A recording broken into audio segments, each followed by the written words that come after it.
primary communities that the book targets. So with this kind of cooperative publication, we're able to offer this book in Nigeria for $5,000, whereas this is about $30, $29. I don't know the conversion rate now, but at least, maybe close to 10,000 or thereabout. And I'm not sure there are many people who will buy that amount. So we have these 2 issues of the book, 2 editions. And for those contributors in Nigeria and non-contributors, that's a publisher there, Abeokuta. For non-contributors and contributors, we'll put out the information to contact the publishers in Nigeria. You will have to pay the shipping cost. That's all you need to do if you're in Africa and you want to get a copy. But we have sent the e-copy of this book to every contributor. So some of you have had challenges with picking up. So I'm just doing, Femi, could you show us the program so that, okay, yes, I can see you're following me. So we have a very simple, it looks so simple, but it's loaded because surprisingly, we put this within a short time and we have 40 poets who want to read today. 40 poets from different parts of the world, from across 3 continents. So we realized that we couldn't accommodate them, but we're very happy and we're grateful for the enthusiasm that has been shown. So if we show the, Femi, could we quickly see the list? Let's see the schedule for reading, if you can show the full program. So what we have done is, in the order of indication to read amongst contributors, we have set up the first list, which is what we call the A list. Then we have the B list, and then we have the C list. So we are not being over ambitious. Is it possible to enlarge it? Akwa, you're trying to see where you're located. Yeah, so without trying to be over ambitious to accommodate everyone, this is more like an apology ahead of time to say there is no reasonable way we can accommodate all of you who have indicated interest to read. So what we have done, we've done a combination of things. First, we have selected on the basis first come, first served, but we also have selected on gender basis. We want gender balance and gender representation. And then we also have considered regional representation, because we didn't want a situation where the dominant people from one country constitute most of the readers. So we have made this balance. And then the A has Uzo Maxim Uzo to Unoma Zoa Kola to Basun, Sarah Kaz Lavine, Honora Mark Onuchi, Akwa Leslie Hope, Peter Mijley, Yejide Kilanko, Chifanti Zulu, Ndaba, Sibanda, Jumoke Verisimo, Razak Malik, Ndubisi Martins, Uthman, Ajibola Adejumo, Ifesinachi, Nwadike, Akachi Ezibo, Uchendoka, and Jane Bryce. So by the time, if you check this profile out, you see the kind of balance that we have delicately tried to strike, in this. And even in the order of presentation, we have also considered some people who are in North America requested that they would like to come towards the end to give them time to be fully awake before joining us. So that also has been accommodated. Then on the B list, we have Miriam Ali, Ludwizi Mainza, Ubaka Obogo, James Yeku, or I think this is not quite the list, but this second but last. Ubaka Obogo and James Yeku would be unavoidably absent. So we'll have JKS, Makoku, Olajide Salawu, Abdulaziz, Equal Diana, Abbas, and Peter Olakiba. And then we have the other readings. So we're going to we'll pay very close attention to our schedule.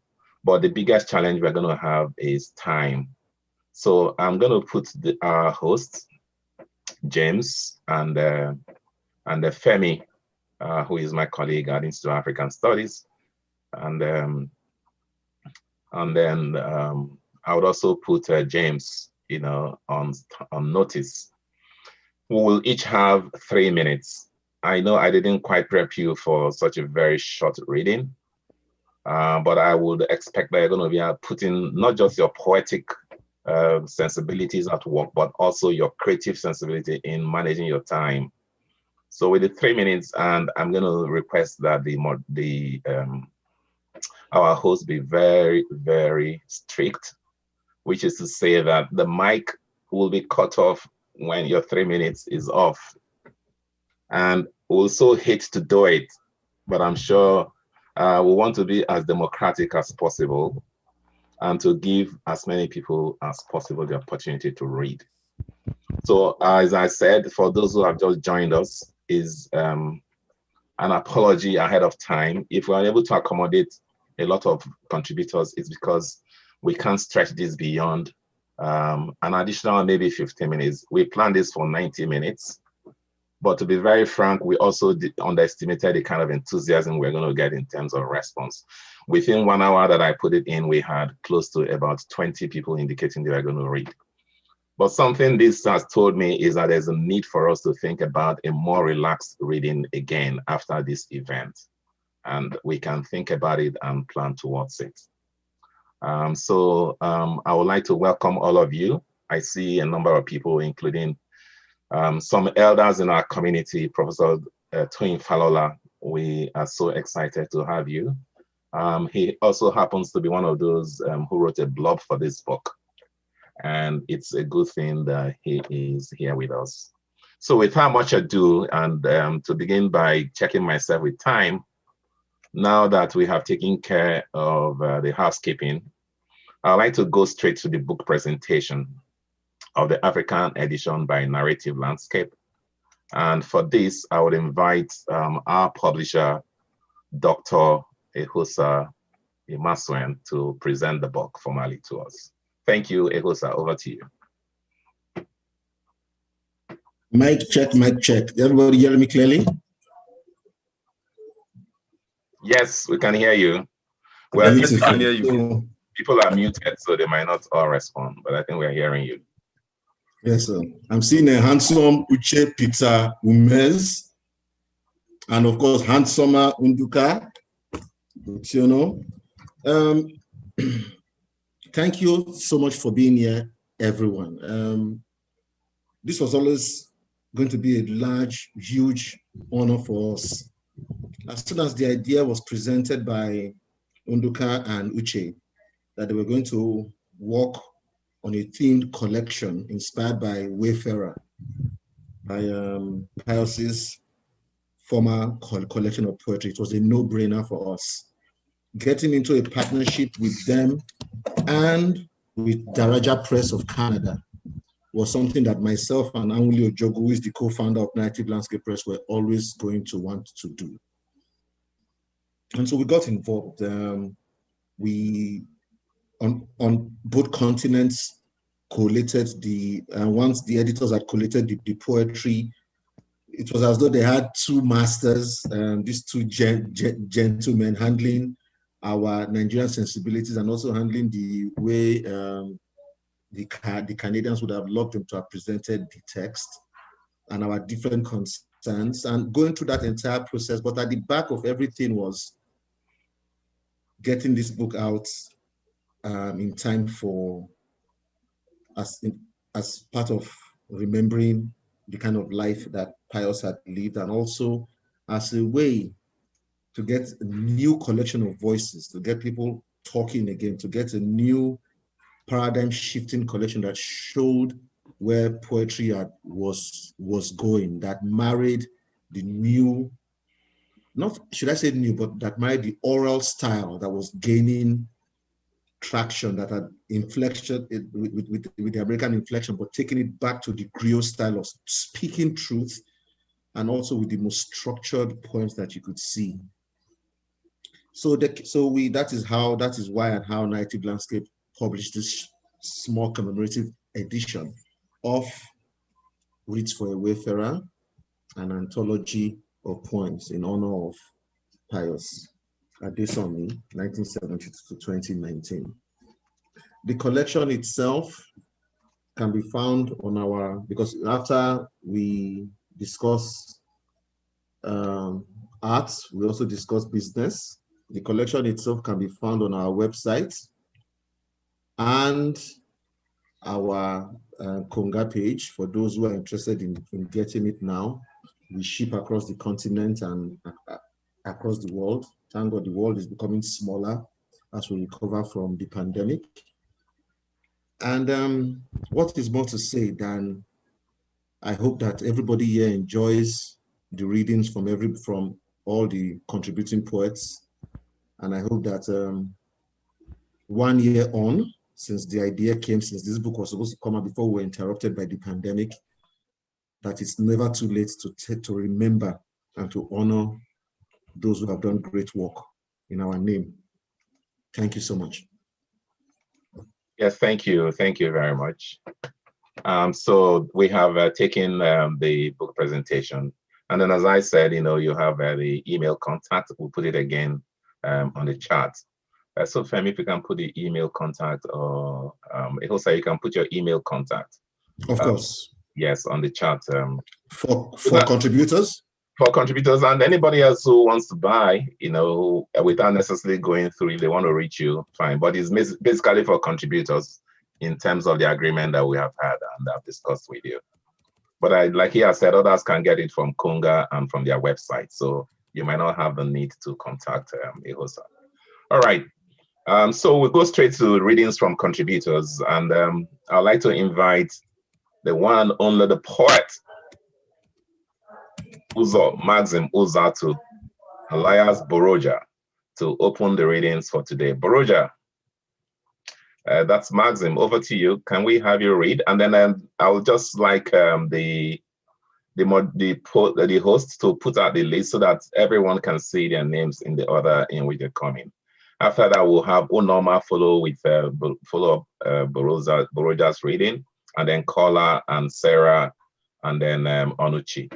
So Boroja, over to you. Okay, I'm going to take my poem, The Passing of Pius. The passing of Pius unhinges the portal of my canal. Manic, I envision the curtain by the edge of light. Nothing means zilch in the phone of loss, as the meteor splits, cracking up the cosmos on the dot of finitude. Up bounds the Protean wayfarer, and with a bent up for law, hovering heavenward amid the hive of stars, defining the divine. In madness, I make sense of the piercing passage through the testament of time upon a hallowed cremation in the grave of my soul. Thank you. Thank you, Boroja. Yes, we have gotten off the start. And then I'd like to invite Unoma Azua to also read. Unoma is located in the United States. Unmute Unoma, please.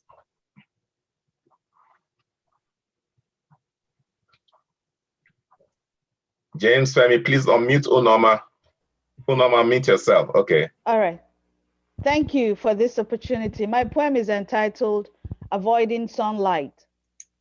I can't stay for too long in these tunnels avoiding sunlight, cringing at every explosion that flies past my eyes.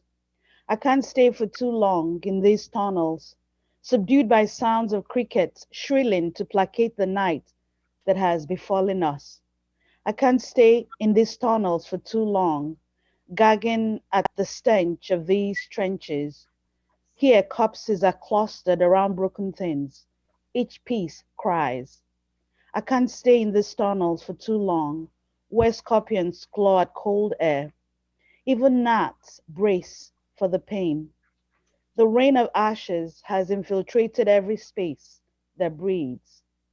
And life, like the floating feathers of blasted birds, has been blown to bits. I can't. How do I gather these pieces of flesh to find a pulse in this body that has deluded me? A body too heavy to be lifted. This body has become a burden to be laid to rest. Thank you. Thank you. Yes, thank you so much, Unoma. And then I'd like to invite Kola Tobosun to read. Thank you very much. I have two poems. I'll try to get them in under 3 minutes. The first one, titled Akasholeri, is in Yoruba. Akasholeri. Taban sukun kale, shebi tarawa la nwi, ìgbà tá bá ń dárò kájà, ọ̀rọ̀ ara wa gan là ń rò. Ọmọ Adesanmi ti nájà, ó ti kẹ́rù ẹ̀rí lílọ. Kí la wá ń dami lójú poroporo fún gan. Ibi ayé bá káni mọ́, ibẹ̀ láti ń jẹ tipẹ́tipẹ́. Bẹ́ẹ̀ ibi ìpẹ̀kun bá ti dé, bá ní lọ́dẹ̀dẹ̀ ọ̀gànjọ́, bá fẹ́ bá ti ẹ̀kọ́. Ibẹ̀ là á fàdàgbà rọ̀. Èwo ni gbẹ̀rìwò yaya omijé ojú wa. Ẹkún ara wa là ń sun. Ògbé ara wa là ń tò. Iṣẹ́ ọwọ́ wa là ń wò láwòdúnra. Omi adágún ayé la ṣánpá sí. Tá ló fẹ́ gbé wa lọ. Ìhòòhò ara wa ló hàn tán. Tá fẹ́ fìdárò bò mọ́lẹ̀. Thank you. Well, thank you. The English translation of that, I can read that as well. Okay, go ahead. It's titled Monas. It's on page 39, by the way, for those who have the book. Monas, for those of us who remain.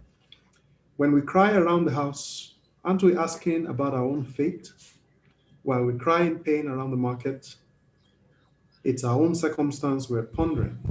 The son of Adesanmi has prowled the market and has now carried his purchased goods homewards. So why the torrent of tears that flood from our tired eyes? We're compelled by life's caprice to enjoy life when we can, where we can. And when the inevitable end arrives, even by the sacred midnight, whether we like it or not, suspend all actions and go with it. So why the wailing, the loud crying, the hot, restless tears? We're merely crying for ourselves. We slumber for our future sleep. It is the work of our hands that we stare at wistfully. The restful lake of our lives we're gesturing towards nervously, worried that it will sweep us away. Perhaps it's our nakedness now exposed that we wish to cover with our loss. Thank you. So do I have time for the second poem, or should I pass? Okay, quickly take it. I don't know. I'm not giving time. I don't know what the timekeeper says. The second poem is titled Last Tweets. The Last Tweets on page 40. Because we do not know which is the last collection we take from the public cooperative, or the last piece of clothing freshly sewn that will remain unused on our shelves when we step out into the cold morning air, into the arms of waiting history. We say our goodbyes in every tweet, every like, every wave and thumbs thrown into conversations never concluded, projects never finished, meetings never actualized over distances drawn by fate and time.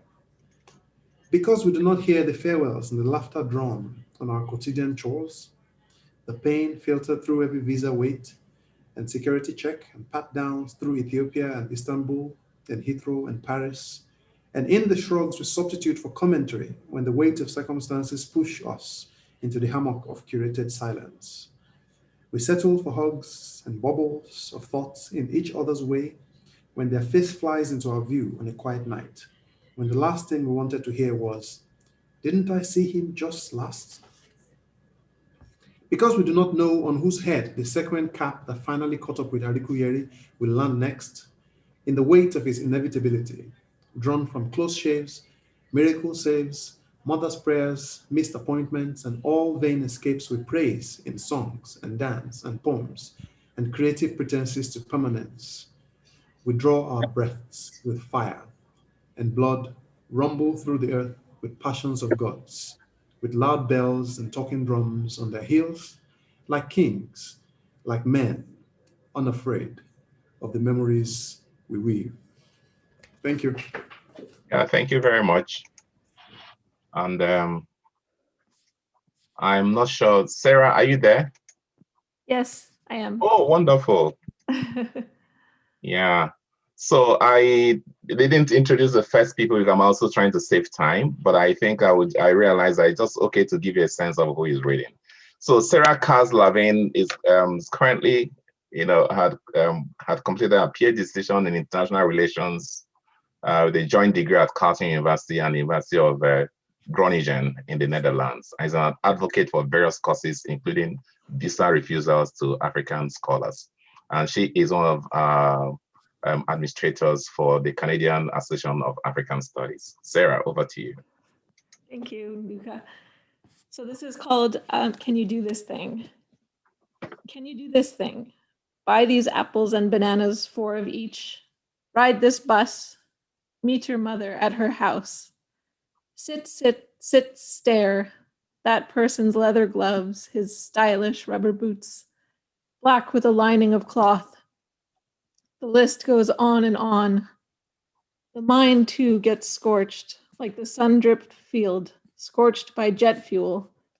But the mind never stops, never creeps into silence. It never falls still, but only stops imagining for a time. Only builds a temporary shelter, incomplete and not hardy enough for a winter or a forest fire. The signs of weakness are there if you know where to look.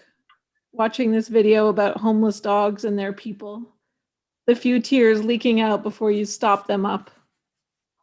Mostly there are signs in silence. 1,000 people, maybe 1,005, maybe a lot more.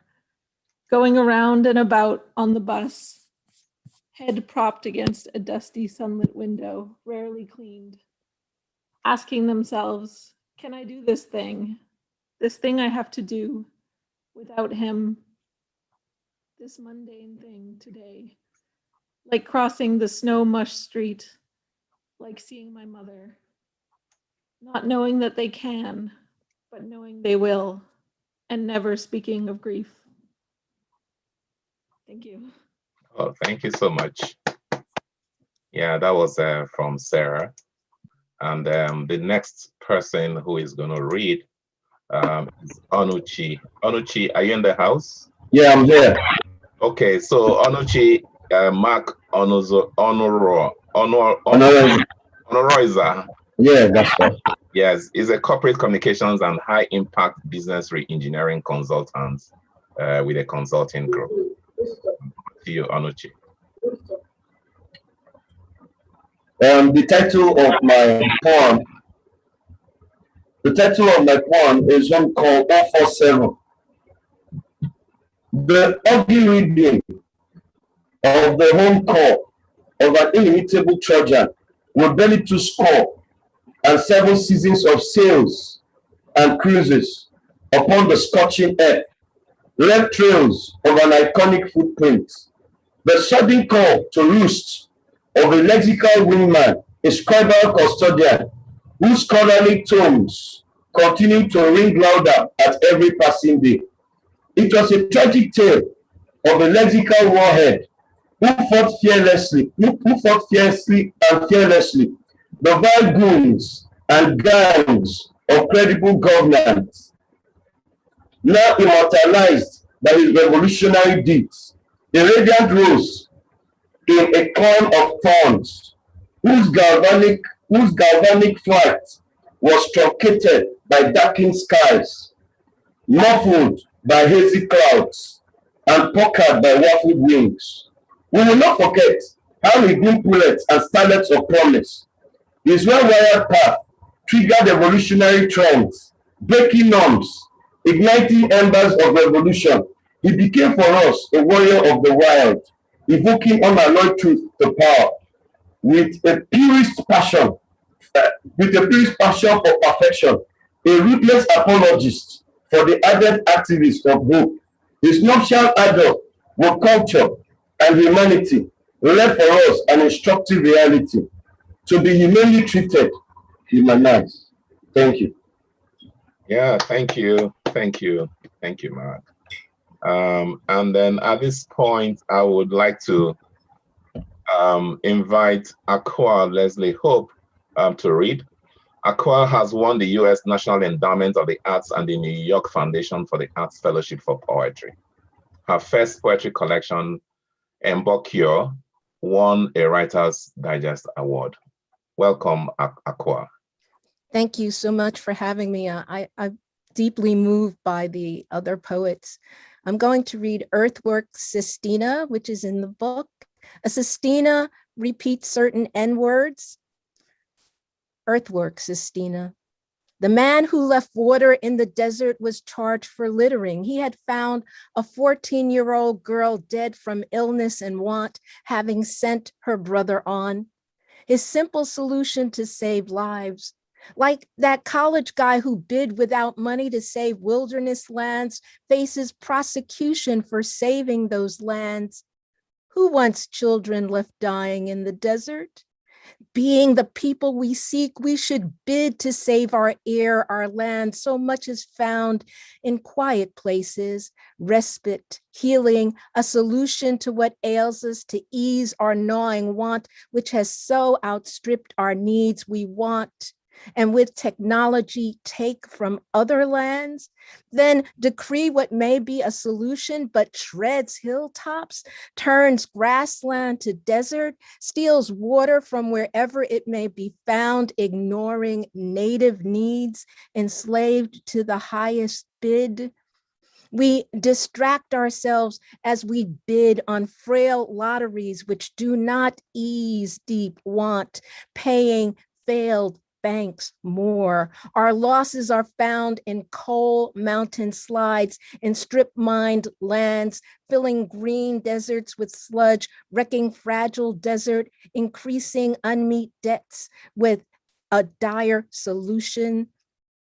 Past wisdom reimagined holds the solution. What occurs clean, harnessed is the best bid. Collect sun, gather wind, regreen the desert. New laws may constrain this issue of want, yet wars rage for control of resource-rich lands where minerals, metals, and oil are found. Here in this retrograde cross, magic is found. Numerological formulations hold a solution. We've fought, bled, and died to save our lands from exploitation, alien auctions. Stop the bid, rewarding a powerful few, despite what many want. How long does it take to evolve? We can't desert. This shining blue anomaly is humanity's best bid. Solutions wait within. Protect from overreaching want. This sphere, save all lands from rainforests to desert. Earthwork, Sistina. Thank you for listening.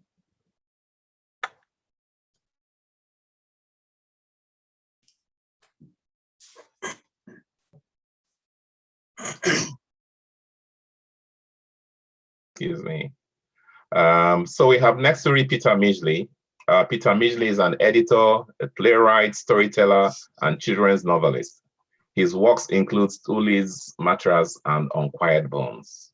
And on a more personal note, Peter is also introducing and editing my forthcoming collection of poems, This Place. Peter, over to you. Thank you for inviting me. The poem in the collection is called Words Melt in His Mouth. Words melt in his mouth, emerge dark as honey. The night's clamminess ushers in the rattletrap dance of skeletons against the horizon. They are legion, like the sands of the sea and the skulls in the sand, the sailors, the explorers, the wanderers, the prisoners of this land. They are legion.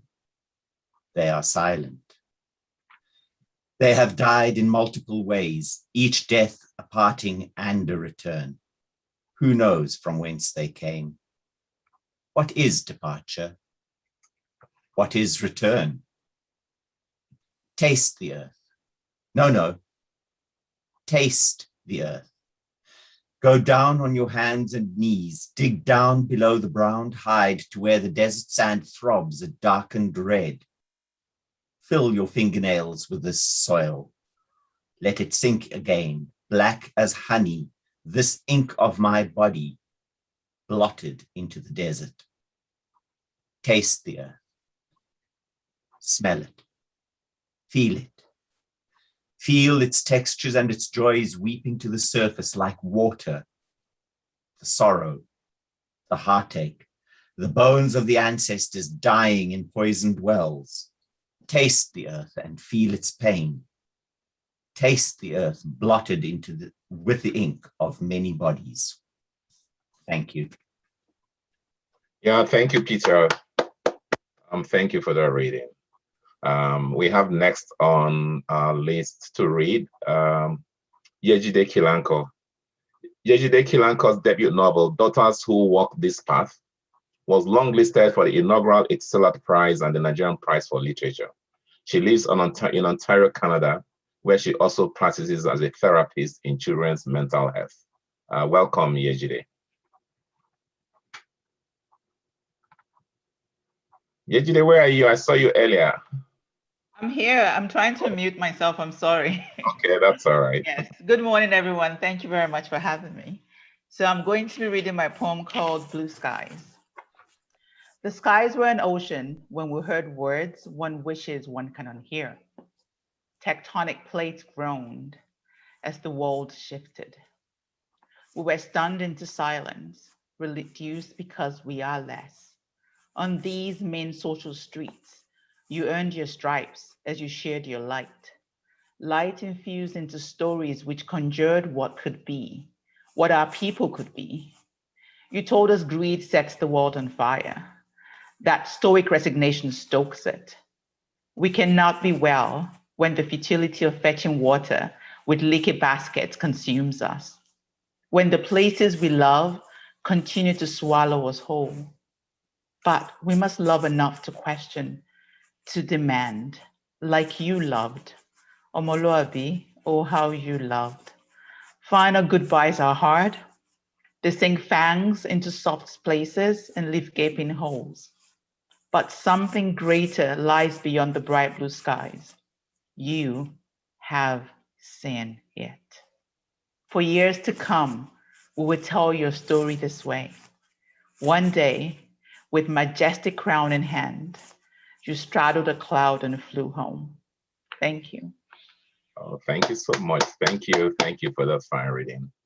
The next person, I am not sure I have spotted him unless he's using a different name on.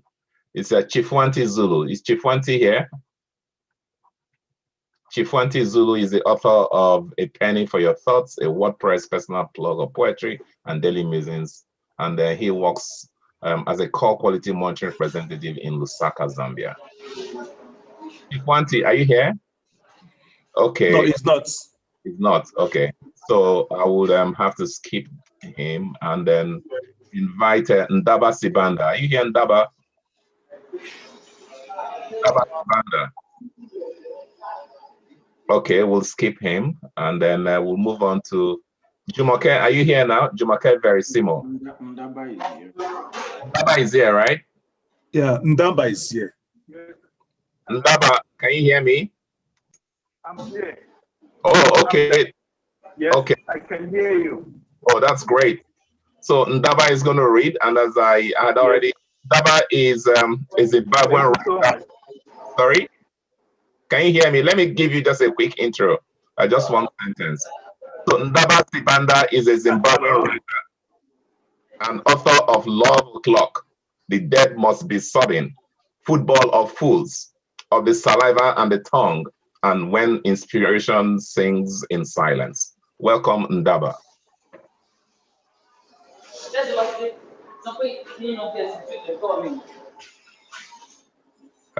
Ndaba, we're Thank you so much.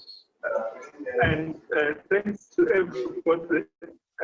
I'm very happy to get this opportunity to read. Hello? Can you hear me? We can hear you. Go ahead. Hello? We can hear you. We can hear you. We can hear you. Go ahead. Hello? Yes, we can hear you, Ndaba. We can hear you. Can you hear me, please? Yes, we can hear you. Go ahead. Okay, thanks so much. Okay, that's great. Okay, I'm going to read my poem.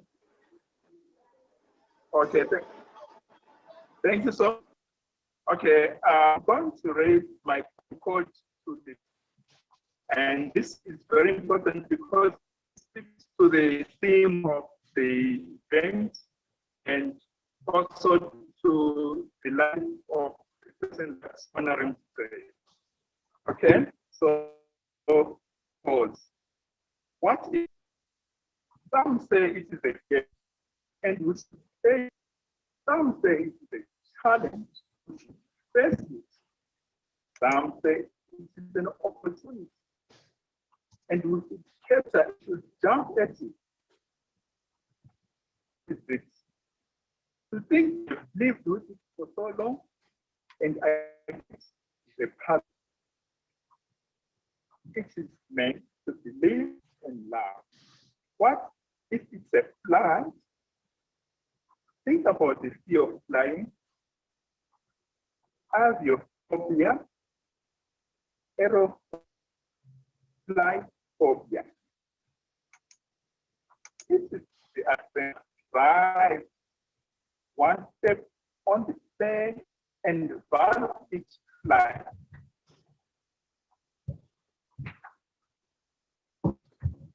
It is that enables one to separate fear from danger. Is it about long life,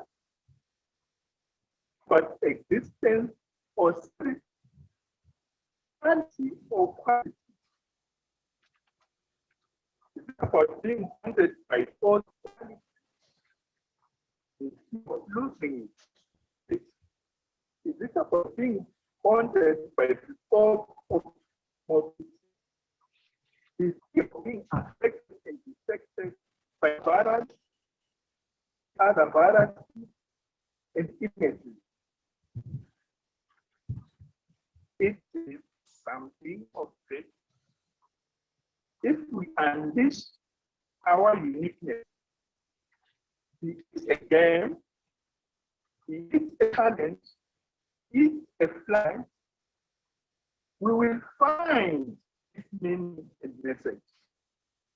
We will cherish its purpose and justice, for it is from God.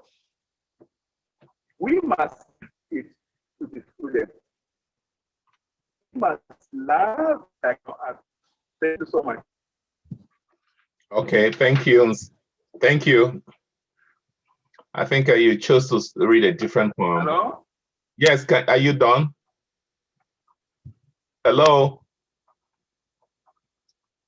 Yes, I think your audio wasn't so good, but we managed to hear most of what you read. So, Nsibanda. Yes, I'm done to read. Ndaba, I think we're fine with the one you've read because the audio is not so good. Ndaba has joined us from Zimbabwe. And thank you so much, Ndaba. We would like to get on to the next person. We had a lot of technical hitches and we can look forward to. I've just told them your poem is for this edition, the African edition. Your poem is on page 189. I know you read a different one because the poem you have here. So let's move on if you don't mind, okay? Can you hear me, Ndaba? Okay, it looks like we've lost him. So our next reader is, next poet is Jumoke Verisimo. Yes, by the way, I'm from, yes, I'm from. Ndaba, we are through with your reading. You're still choppy, the connection is choppy. So we are going to move on. We might have to mute you at this point. I'm so sorry. So that we can take other poets. Is Jumoke Verisimo in the house? Okay, Jumoke is not here yet. We would like to call on Razak Malik Bolahon. Is Razak Malik Bolahon in the house? Yeah. So we'll call on Razak Malik Hello, everyone. And Razak Malik Bolahon is the author of the poetry chapbook, No Home in This Land. His poems have been published in Saraba, Michigan Quarterly Review, and Minnesota Review. Thank you, Razak. Nice to have you. Thank you. I'll be reading a poem titled Requiem for Pius. What remains is a dirge woven by a bed, searching for a home where home is a war-torn land, a field of unclaimed bodies, a diary of names lost to the wind of time. What remains is no longer a country of songs, but a camp where we wake up daily to ask if freedom is the chain that bears the blood of Black bodies ferried across the Middle Passage to the new land. What remains after your exit is a broken door, a room full of people cursing your country and its leaders, a house full of mourners reciting your name, stretching their hands to reach you in places where the light of the world can no longer reach. Pius, now that the sky is bereft of stars tonight your homeland becomes a widow.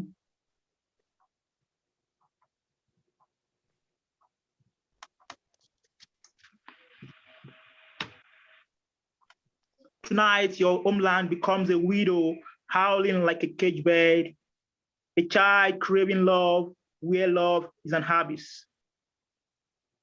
We miss your voice in the cathedral of words. We search for solace in your words that bear the aches of generations, in your words that remind us that even in your absence, we shall remember you the way a hero is remembered after his departure, the way a bard is remembered after his death. And the second poem is titled Wayfarer. In the end, we will remember those who have gone beyond us, those whose names linger in the air of a country where bombs reduce everywhere to a mass grave for people who pledge to serve.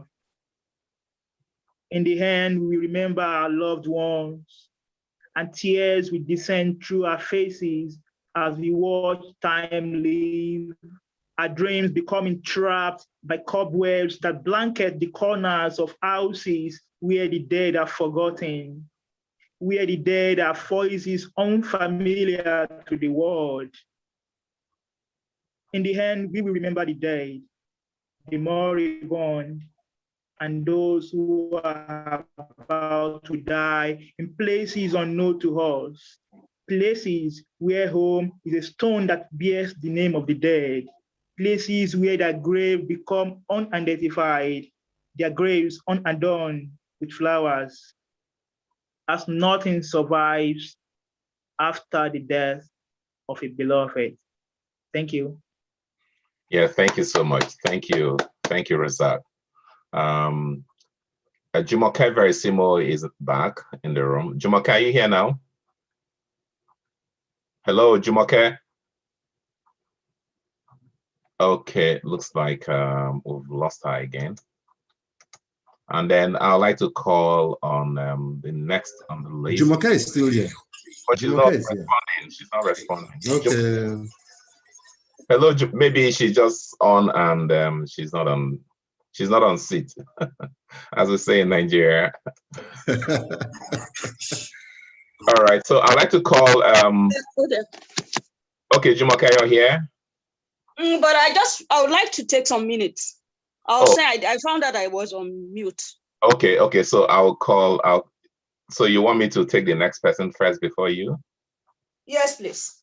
Okay, so I will take Ndobisi Martins. Will be the next to read. I think we're making good progress. Ndobisi, are you here? I saw you before. Hello, Ndobisi. I am here. Very quickly. So Ndobisi Martin's poems have appeared in Lines from the Rock, African Writer, and Ungiga Review. His debut collection of poems recently appeared and is entitled Answers to the Bramble. And more importantly, NWC has been a catalyst for us putting together this event. Thank you, NWC, and over to you. Yeah, right. Thank you very much, Professor Ndoka. And everyone, I'm pleased to kickstart this, or maybe jumpstart, to the word. And I've had the pleasure of working with Professor Ndoka, and the pressure was very pleasing to me. I'll be reading the poem on page 312 and 313, after which I'll take the next if time permits. Returning the light is wreath.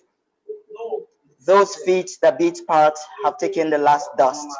Another breath to live again, not in that same flesh. A sure spirit spreading through all veins in seasons, places, and persons. I sing, lay the wreath. For those ears once wrecked at Isonlu, Ibadan, Louisville, and Ottawa, the antenna of their tribes coursing through many climes, now shrunken like Hamilton leaves. Those wayfarers, deities, foraging the darkest noons, soon bringing forth a new sun, disemboweled for light and darkness drained of fear. Those sounds retire to the night pipes, while silence makes a thought in Ottawa through Addis and Ibadan. The one who goes is a chlorophyll of time and light. Let life return to all shrunken bodies, for the one who goes, as early dark said, returns as long lightly shrubs. On the season of dust, this dark green noon, this hanging twig, wait cash, drowsy memories, this dryness bequeaths. Let the rain spread green finger. The one who goes is a chlorophyll of time and light to our earth. I sing, I lay wreath for the wayfarer of light. I take the next. We might not be able to take that. I think we have to take only. All right then. Oh, okay then, no problem. Thank you. So we can accommodate a whole lot more others. Thank you so much. I made a mistake taking more than one early on. All right. Okay, are you ready for your reading? Thank you. Jumoke, are you here now? Okay, I think we'll take the next reader, the next poet, while waiting for Jumoke. Is Uthman, Aljibola Adejumo in the house? I'm here. Okay, Jumoke is here. So Jumoke Verisimo is a writer, a performance poet, and doctoral student at the University of Alberta, Canada. She is the author of 2 collections of poetry, I Am Memory and The Birth of Illusion. And her debut novel, A Small Silence, was published to critical acclaim last year. Welcome, Jumoke. Thank you very much, Professor. I'll be reading On Wisdom's Wings from the collection. Aluko said yours was not a departure. It said you rode the skies to a place bodies become the conscience of men. Aluko said yours was not a departure. It said you wouldn't be back from this trip where you rode on a cloud of ashes.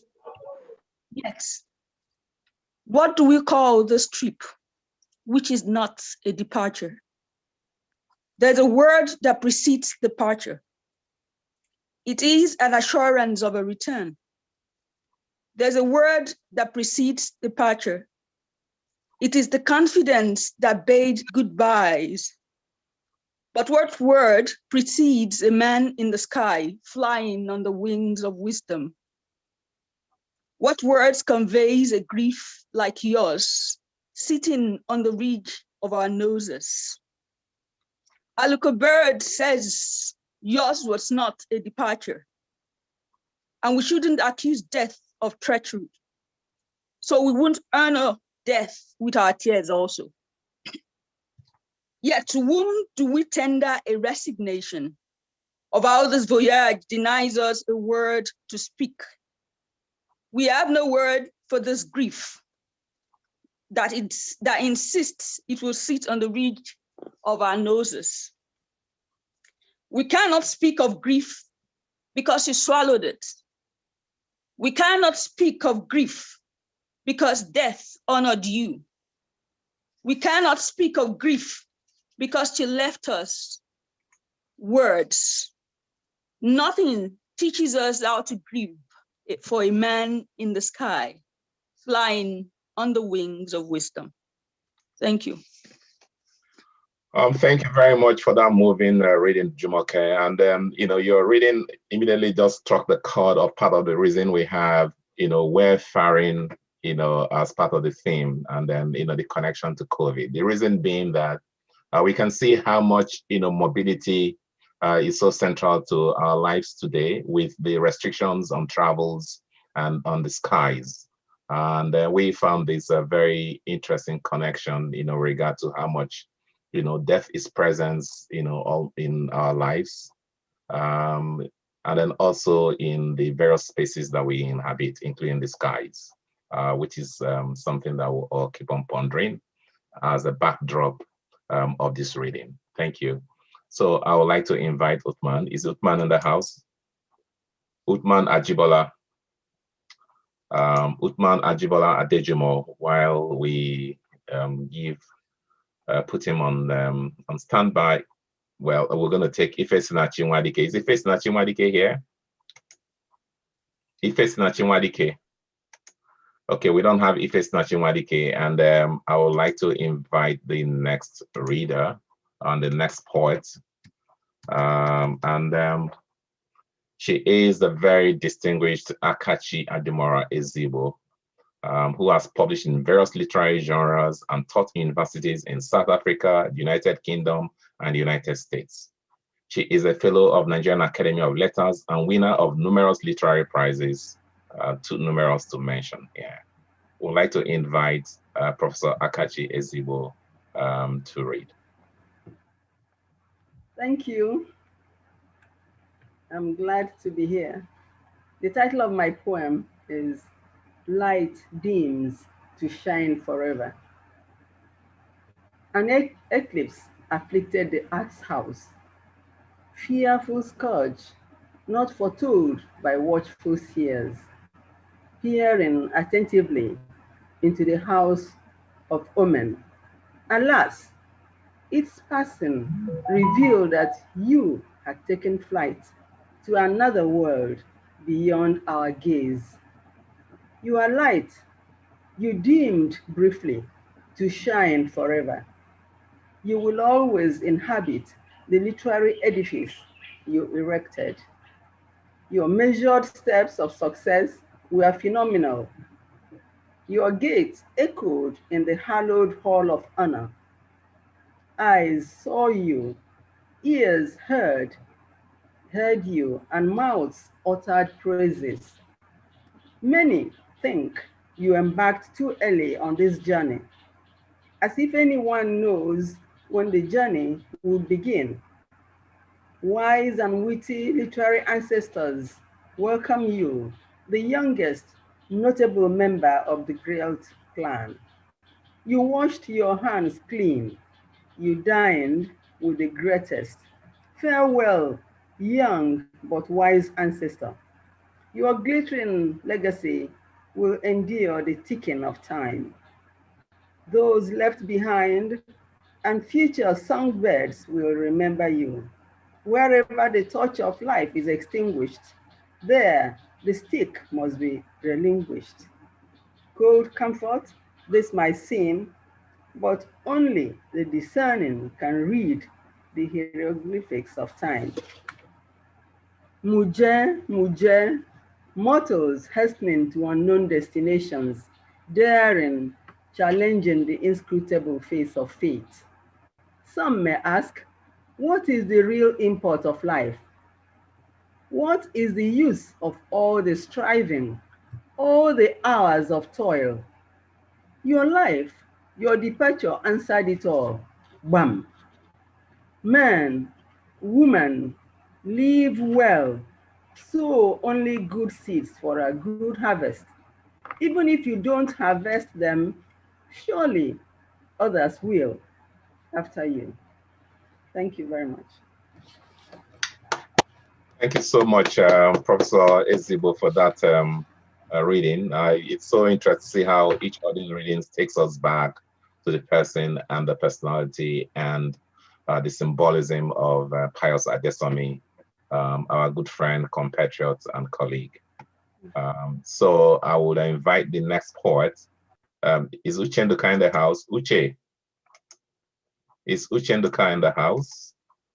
So we'll skip Uche for now and go to the next poet. Jen Bryce. Is Jen Bryce in the house? Yes, I am. I'm here, Nduka.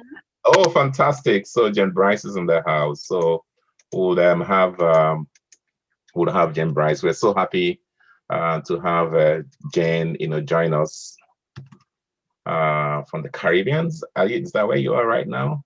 Yes, I'm in Barbados. So she's in Barbados. So I believe this is some kind of homecoming for you with regard to a number of people here, Yes, it's very exciting. So Jane Bryce is Professor Emerita of African Literature and Cinema at the University of the West Indies, Barbados. She has published cultural and literary criticism in a range of academic journals and essay collections. And also very importantly, she has strong connections to Nigeria. To some of us, I met her as a journalist several decades ago, as a matter of fact. I'm so glad to have you here, Jane. So over to you to read. Thank you very much. My poem is called Backing His Daughter for Pius on Facebook.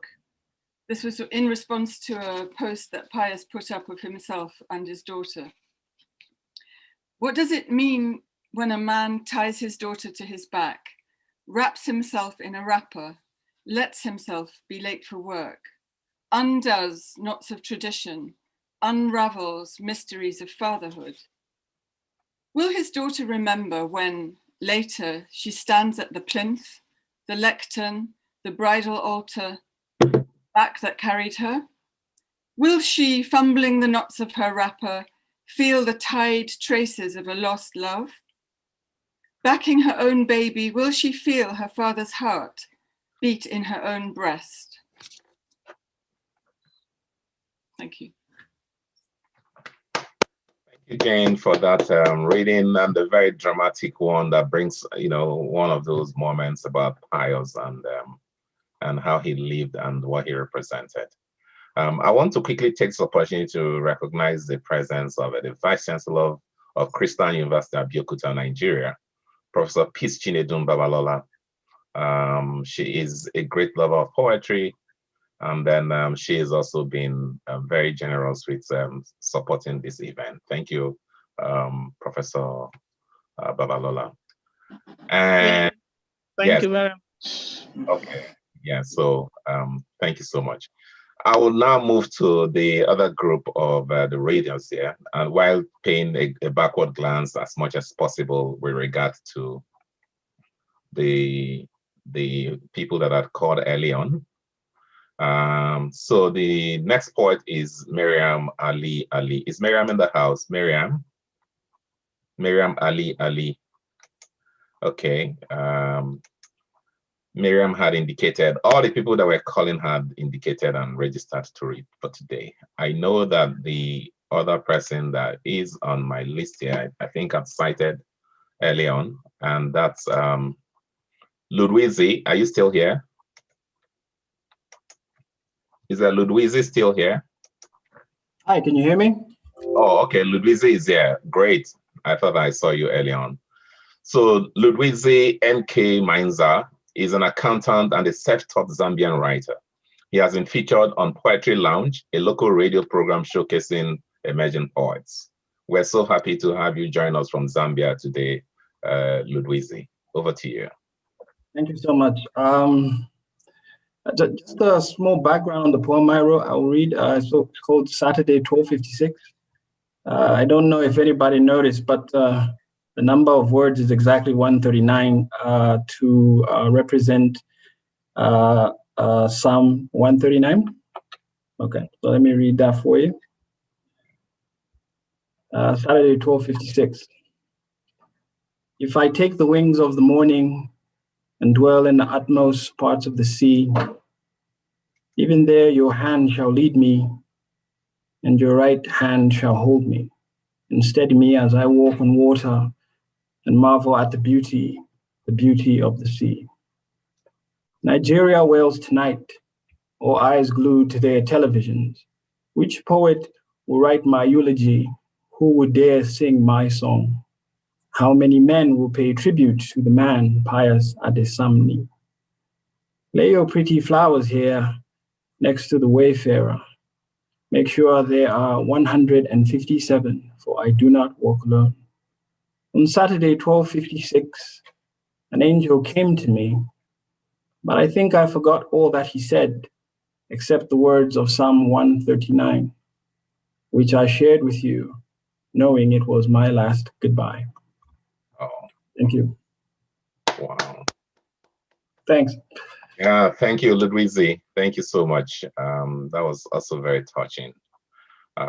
Is Makoka in the house? JKS? Is JKS in the house? Okay. What about Olajide Salawu? Olajide Salawu, is he with us? Okay. I saw him earlier. I guess Right. he should still be around. Yeah. We'll skip and see. Yeah, I'm around. So Olajide, you're around? Yeah. Okay, so Olajide Salawu will take the next reading, and so Olajide Salawu is the author of Preface for Living Homeland. His poems have appeared in several journals such as Transition, New Orleans Review, among others. We're happy to have you join us. Where are you joining us from? Nigeria. Nigeria. We know Nigeria is big. Which part of Nigeria? We can just Abeokuta. Abeokuta. Oh wow, that's nice. Okay, so over to you. Okay, so my poem is titled Road Shock. It's in the anthology titled the one we are listening today. Road Shock. Once I knew you are no longer returning, and buzzards don't play dead except they lose their wings. Each morning, my grief comes anew like a dew misting on the jungle face of my country. I burn these white candles to see where your body may be in this darkness and this deadening silence. I call you back to bring me sun to see which part of my body my country is eating today. But my country is no longer eating me. It is eating your name in its mouth like long lost lovers in a strange prodigal embrace. Thank you. Oh, thank you. Thank you very much, Olajide. Thank you, Olajide. So we're going to call on the next poet, and who is my very good friend, Abdulaziz Abdulaziz. Abdulaziz Abdulaziz is a journalist and winner of the Wole Soyinka Prize for Investigative Reporting in 2018. Would like to invite Abdulaziz to read. Abdulaziz, are you in the house? Hello, Abdulaziz. I thought I saw him earlier. Okay. So I would call on the next poet to read. And the next poet here on our list is Ikwo Diana Abasi. Ikwo Diana Abasi is a popular performance poet and author of Symphony of Becoming, and another collection, and a collection of short stories that has a fascinating theme and associated with the food that a lot of Nigerians know, especially in the Southwest, as delicacy. And I'd like her to mention it herself, call it in the very sweet way that she does. And she was shortlisted for the Wole Soyinka Prize for Literature in 2018. Over to you, Ikwo. Thank you, Professor. So my collection, my short story collection is titled "The Fairy Rope and Other Stories." Yeah. I'll be reading When an Iroko Falls in lieu of a wreath for Pius Adesanmi. I will start out with a brief folklore to go with the reading. So I'll start. Ekonke, kamabasi. Ekonke, kamabasi.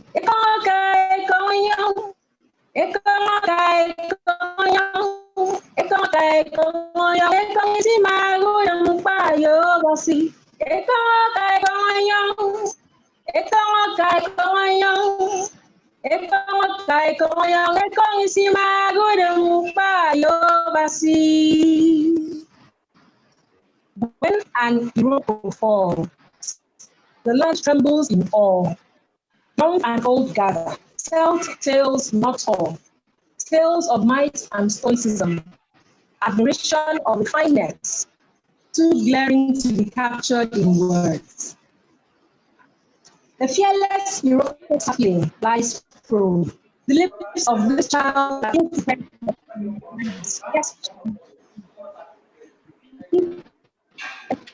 water, like a babe learning to bathe.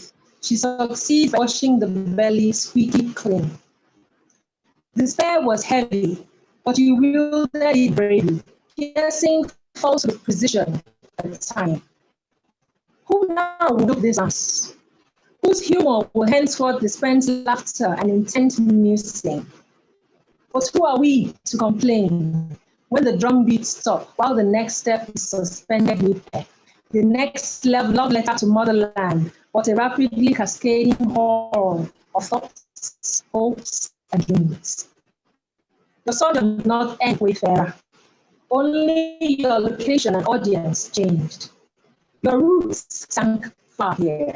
Tendrils birthed courage, but others rejoice in realms yonder. For a fine human has returned to whence he once lived to share his gifts. May your journey not end there till you are blazing light, an unstoppable illuminant, polished and clarified gem, a true warrior, swinging aloft in eternal bliss.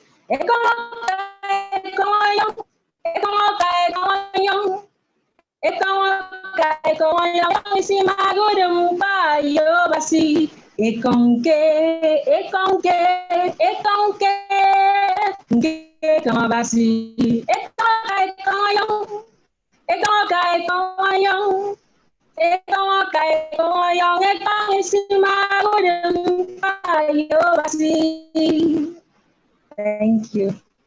Thank you. Thank you, Ikwo. You know, that was an interesting song, and the sound, you know, really came through. I wish we had even a more dependent connection to make it ring very loudly. So we'll then take the next contributor to this anthology.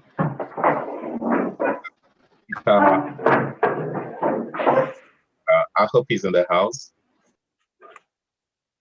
Peter Olakuga, I'm here. Yes, okay. So Peter Olakuga is Professor of Social Psychology at the University of Ibadan, Nigeria.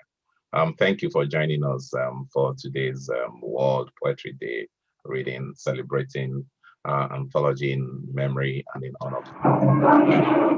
I invite you now to read. Thank you so very much, Nduka. I have two poems in this collection, Iku and Spouse Are Lost. I'll be taking Iku. Yes, okay, thanks so much. Thank you. Silent yet so loud. Still yet grabbing in full glare. Hated but still the final companion. I am Iku, your ultimate owner. You fear me but must succumb to me. Rejected but celebrate when I come calling. Strong bows bow at my whims. I am Iku, the fool you must embrace. In darkness I tread boldly. In daylight, caution is my friend. All souls pour libation at my feet. I am Iku, the end of all struggles. Wail or cry, care not. Blood and soul unsatisfied appetite. The bottomless pit that gulps. I am Iku, the end of your aspirations. Your cry, my laughter. Your wail, my dance. The bright sun I put to sleep. I am Iku, the dreaded darkness. Thank you. Thank you very much for that reading. Thank you. Thank you. So one of the very exciting things about this collection is the different cultural backgrounds that are brought in from the contributors, and then also the resonances of different African languages that you hear throughout, the various parts of the continent. I would like to invite our next contributor to this collection, Winlade Israel. I know he's in the house. I've seen him. Winlade, are you here? Hello, Winlade. Okay, looks like we've lost him. I would take the next, Sam Dennis. As you hear, Sam Dennis. Winlade is here now. Winlade, are you here now? Yes, I am. Okay. Good afternoon, everybody. We almost skipped you, so I'll just give you a very quick, short introduction. So Winlade Israel is a multilingual Nigerian writer whose works are written in Yoruba, French, and English. His poem, Before Dusk, was rated among the top 100 poems submitted for Nigerian Students' Poetry Prize in 2018. Over to you, Winlade. All right, thank you, sir. Winlade. All right, I will be reading, Winlade, that's his name. Winlade, I'm so sorry. Yes. I will be reading my poem titled, What Shall We Do to Death? What shall we do to a death that creeps into a home, eats up its pillars, and leaves elegies as songs? How on earth shall we banish death that walks into a palace, claims the throne owner, and leaves requiem to eulogize the departed queen's crown? How do we treat the death that visited our land to beat the drum of loss and caused oases of tears on our cheeks? Death is a distant friend, a close enemy. He heals pain and causes tears. Distance defines his identity. Thank you very much. Thank you. Thank you very much, Winlade. Thank you. And then I would want to invite Olumide Olaniyan. Is Olumide here? I am here. Okay, great. So we would have Olumide Olaniyan read, and I will quickly give you a short intro. I think we're making very good progress. So Olumide Olaniyan published his debut poetry collection, Lucidity of Absurdity, in 2017. His poem, Behind Closed Doors, won the maiden edition of Communicators League Creative Writing Contest in 2017. Over to you, Olumide. Thanks so much. The title of my poem is The Eagle is Not the Quiz and Talon. The sky beckons the bald eagles to ascend, to espouse new rocks and forests for the eaglets aboard, where sparrows and pigeons will not gamble. As wounded, she stormed against the gaze unfazed, piercing the skies, navigating cliffs, trumping seas near the Horn of Africa, on the wind of the morn. Hustling in our quotidian mission to conquest, it's an hour the eater is immersed in idolatry. The eagle, the unconsigned eater, plunged into a fierce firestorm, blazing our quiz, our talons, are big and visceral, a vain try to escape a life force. Alas, the eagle is not the quill or the talons. She is not the beak, the wings, or the innards. She is a pious whip, lacerating mediocre rulers, a force making free voices back at oppressors, a taste of wit, wisdom, and triumph in tawny torsos. She's a mon that avow human transcend and frailty. Thank you. Yeah, thank you so much for that. And I'd like to see whether Bolton, is Bolton back here now? Tija Bolton Upman. Okay. Is Augustine Wulia in the house? Augustine Wulia. What about Antonio Hiemi? Is Nsabasi King here? Ozo Odonwodo, are you here? Sonny Ike Okigwe. What about Ethel Ngozi Okeke? I thought I saw her. Ethel Ngozi Okeke. Chimereziri Ogbedeto, are you here? Okay, so I'll take a some of our other readers and there's some of our other poets who are here. I'll take Kafilat. Kafilat is here. So I'll take Kafilat and Kafilat, are you ready to read? Yes, I am. I'm ready to read. So I would invite Kafilat, who is a former lecturer at the Polytechnic in Ibadan State, Nigeria, and one of us to this anthology. Over to you, Kafilat. We see that you have fantastic company. But I think thank you. Yes. Your voices are added to the poetry. We are trying to check them. Yeah, my poem is Solitaire. Solitaire. Me, a recluse, far from it. Persephon's faith I sure reject. But this puzzle alone I must sort. Singing soulfully while doing the catch. May be deficient in looks or stretch, but my song your soul will lift. Solitaire is the game of life. The game of life is solitaire. Life's puzzles in different colors and strength you must sort. Ordering and ranking the cards I'm dealt, hoping my best will be good enough. When at start easy is the game, you walk and stroll like a maestro. Then difficulty level changes. You scratch your head and roll in bed. Then shine the rays of a bright new dawn. Thank goodness the monster is gone. Then, like in school, you need some height. Another set of tests of you is required. Difficulty level changes to high. You try all the tricks to trick the trial. You hire old skills to shuffle and reshuffle. Unyielding remains the puzzle. But life is no pile of cards to flip over. The reserve cards having run out and retrieving from the discard pile impossible. With the puzzle getting naughtier, I deal again.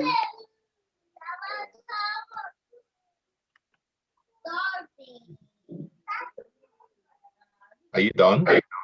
Yes, I am. All right, Kapila, thank you so much. Thank you for the reading. Thank you. I can see that Adejumo is here in the house now.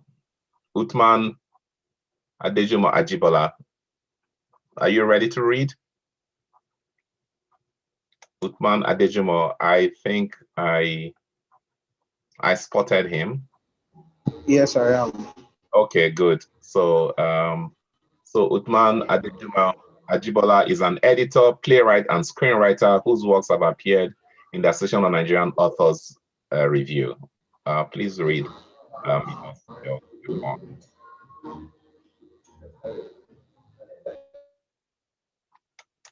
So over to you.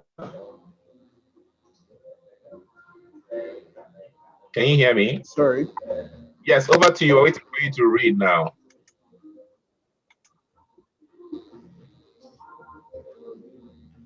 Hello. Hello, yeah, I'm here. Sorry. Can everybody hear me?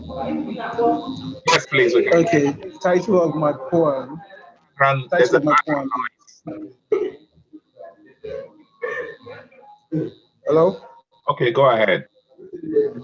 Okay, title of my poem is When the Sun Sets. When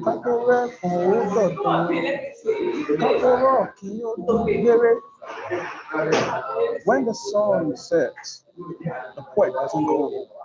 He writes on the wings. When the moon calls out night to its teeth of loss, we listen to the rumblings of the wind. The poet doesn't go home on the shards of broken metal. No, he stays around, anchored in ink and melody, on leaflets and music notes, on the herbs of preceding palm wine. Wayfarer, even when your footsteps recede, your footprints paint the bedroom walls of our hearts. Your flickering light, like a candle backing the scourge of the wind, fans our embers of hope. Your laughter may not run amok on the street of our ears anymore, but your words become our Bhagavad Gita. Pius, you have become the aged who say, death cannot kill. You are 200 hills rolled into one. Death skulls when the trumpet of your name is sounded. Wayfarer, we are you, you are us. Death has refused our hope. We are Abeokuta, killed, only to come back again, and again, and again.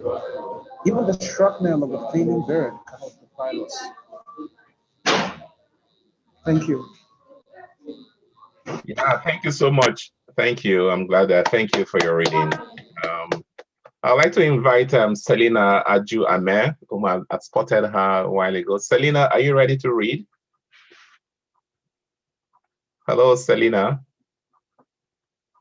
And then may I ask anybody who is reading next or who is either going to speak to kindly ensure that the background sounds, controlled so that we can all enjoy the reading. Selina, are you ready?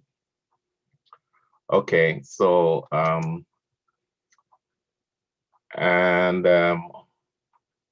would also like to invite some other people. I'm getting close to the open mic. So if there's any other contributors that I have not called that is ready to read, I don't want to take anyone for granted. I have called most of the people that I had. I indicated they were going to read early on, at least up to yesterday, before we put a restriction on adding more names. But we're doing very well with time, and I'll be happy to accommodate more contributors to read. So if you're interested in reading, just let me know. Otherwise, I am going to move on to the open mic, which is part of our program. If there is any of the contributors that I have missed, I'll be so happy to have you indicate, and then I will add you on. So while we are at that, I think at this point, would host, can you show us the program? Can we spotlight the program at this point? So you can see where we are. We now have open mic, and at this point, I'd like to invite members of the audience and other contributors who are willing to join us on reading. Today is World Poetry Day, so we just can't forget that. Today is World Poetry Day. And we are at the open mic session now. I would like to ask Uchechukwu Umez, one of the co-editors, my co-editor for this collection, to get ready to read. And then I would also like to invite any of the contributors to read any of Pius's poems in this collection, which we have in a section of this book today. So if you're interested in reading, you can just give us heads up on the chat. So while we are getting ready for that, I'd like to read one of Pius's poems here. So I'm taking advantage of the open mic. I am not listed to read, but I would like to read from Pius's collection. And then I'm going to read from the title poem of that collection. The host,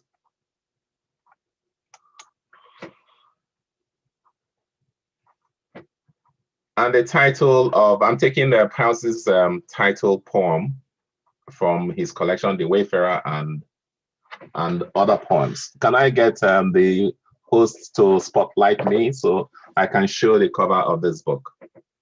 Can the host spotlight me? Is everyone hearing me? You are spotlighted, sir. Oh, am I? Okay, so this is the book. This is Pius's one and only collection of poems, The Wayfarer and Other Poems. So I'm going to read the title poem, The Wayfarer. And while I'm reading this, I'm happy to have those who are interested. Uche Umez, of course, will have you read after me. The Wayfarer for Colby and Camille Nicholson.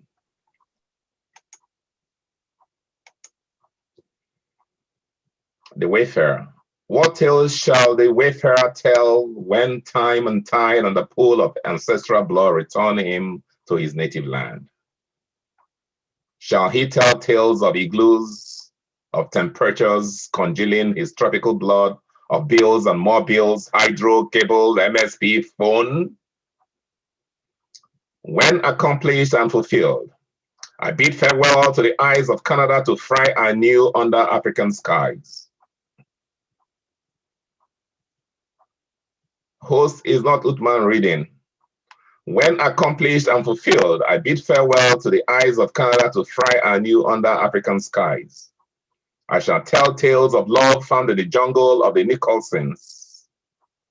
I shall tell tales of nuptial fires stoked by Colby's Bacchic rivers, of Phil's irrepressible jokes, of Rose's fury caresses, of Ian's computer rumps, of blossoming petals.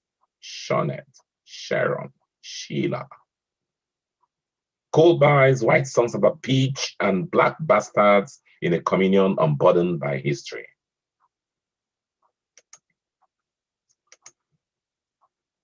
Camille smiles, fresh and foamy, like Baba Elemu's undiluted morning harvest. Yes, I shall tell tales of Stanley hosting Mutesa in the absence of blood and cannons. And this is Pius's poem that was it's dated Queensnell, May 2000. I'll take another poem. Our host, are you there? Is the host there?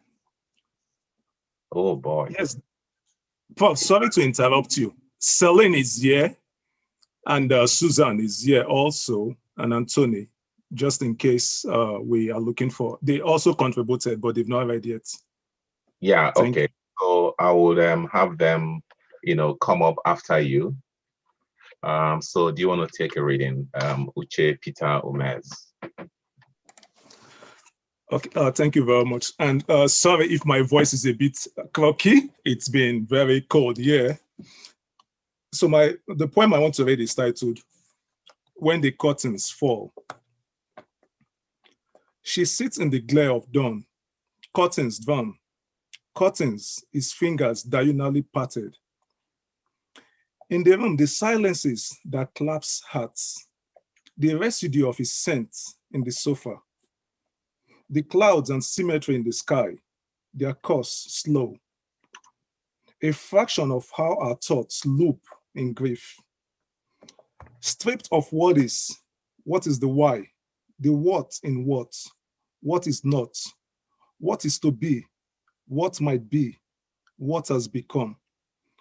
Our face bears the fact of what was lost yesterday, of what is joy and ordinary, what is beauty and brief, of those to hold and lift up, those to mourn. There will be sunsets, yes, and more sunsets, shadows too. There will be snow and solitude, lone music and broken flesh, something nostalgic. Yet there will be tenderness in what's left behind and the recall of love, even after the curtains fall, heavy on our world. Thank you. Yeah, thank you, Peter. Thank you for that reading. So is Selena ready now? Hello?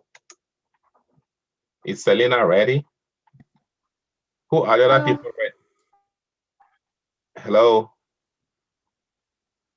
This is Selena Ajuame you're referring to, or another Selena? I'm here. Okay, yes, Selena Ajuame, that's right, I called you earlier. So Selena Ajuame. Oh, okay. Yes, so Selena Ajuame is a director with the Shelter for Abused Women and Children, a non-governmental organization, and an intercessor with Huda's House Support Initiative. Selena, we're happy to have you on board, so you may go ahead and read. Okay, thank you very much. My internet is a bit unstable, so I won't do video, okay, so it doesn't start chopping up. Yeah, we're happy to hear your voice. Okay, then. So the poem is titled Pius the Seed. You have sown seeds in hearts in the morning before jetting off on the wings of the morning. The morning mist will wet the seeds in the hearts. When the afternoon comes, offering the sunlight, these seeds will sprout in the hearts and minds, and sprouting seedlings mature, blown by the winds, and the heavens festooned with these stars nurture. The night bearing fruits from the pages mature. At the break of day, Africa will eat the fruits from these. At the fullness of time, the world will partake of this. Aha! Except a grain of wheat falls to the ground and dies, it abides alone. When it does, it bringeth forth much fruits. Thank you very much. Oh, thank you. Thank you very much. So is Adesina ready?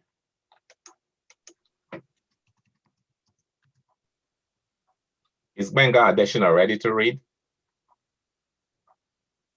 I thought Benga Adesina was in the house.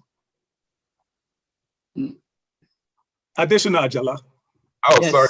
You know, we have so many names that I'm just like, okay, Adesina Ajala. Yes, thanks for pointing that out, Uche. Okay. Can I read? So let me give you a quick one-sentence intro. So Adesina Ajala is a medical doctor. His short story was a joint winner of the Shade of Women Foundation Writers Prize for 2018. We're excited to have you, Adesina Ajala. You may read now. Thank you, sir. My poem is titled Requiem for the Wayfarer. Why do you cut your light off before dusk to make us group in the moonless night? The wayfarer has blown his guiding light out. The path ahead looks mapless, dim and blurry. Why do you put dots in the place of comma in the sentence of a country you wrote so much about to make these conversations break into unending ellipses? The wayfarer has blown his guiding light out. The path ahead looks mapless, dim and blurry. Who stops the solemn summon and feeds the mouth of the town crier with threnodies of silences? Who breaks his gong and muffles his bell in the middle of an urgency? The wayfarer has blown his guiding light out. The path ahead looks mapless, dim and blurry. Tonight, we gather for procession to be shoved to. We carry our ached necks on our weary bodies and stab the pains in our souls. We shall chant the words of the wayfarer till its embers reborn like a phoenix and singe this night that drapes our land. Thank you very much. Yeah, thank you, Adesina Ajala. Thank you for that reading. And so we'll take the next reading. I think I spotted is Susan Buki Badeji in the house?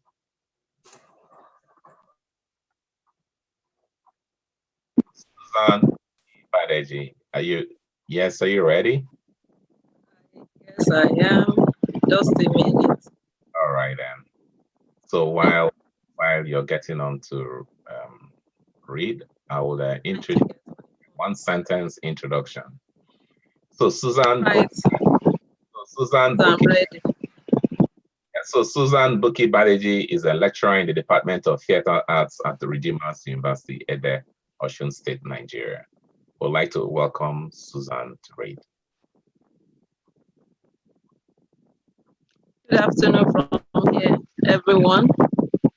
My poem is titled "The Water Pot is Broken." It's alternatingly choir and chorus. So I read. Cutting through the belly of the fast-fading dawn, feet are washed with sobs of the night before. Night insects from approaching dusk take flight, playing from and flirting with the imagined light.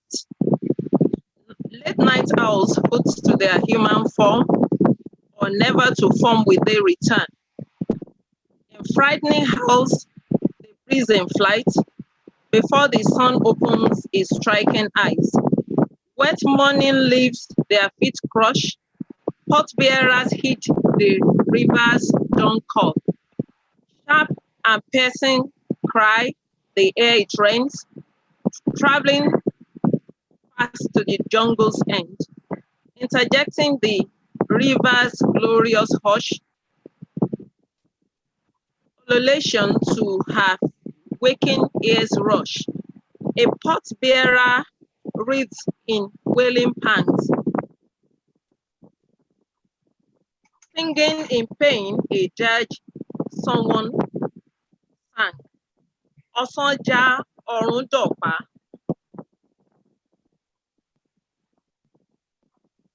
Etige Orida Kola Igi. Missing ears turn the head to a tree. The water pot breaks, the water spill. 47 seasons and the pot sighs. Eyes crimson with tears unshed. Men loiter in homesteads with drooping heads. Hunter dogs snarl in mournful drawl. Trees tumultuous wail the night before. Cooking pots blackened with soot and smoke lay scattered in chaos as the sun rises at dawn. That's the end of my poem. Thank you, Suzanne. Thank you. So we're actually to our official time of 10:15 or 10:30, yes. So I think we're doing good with time. I'd like to call on Anthony. Anyone who hear me? Oh, Anthony, who hear me? Are you here? Who hear me?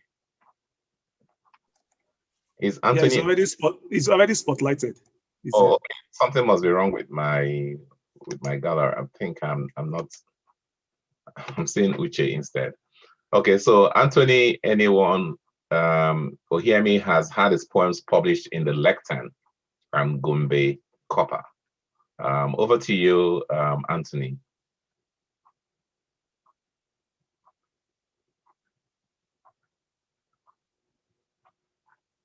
Hello, can you hear me?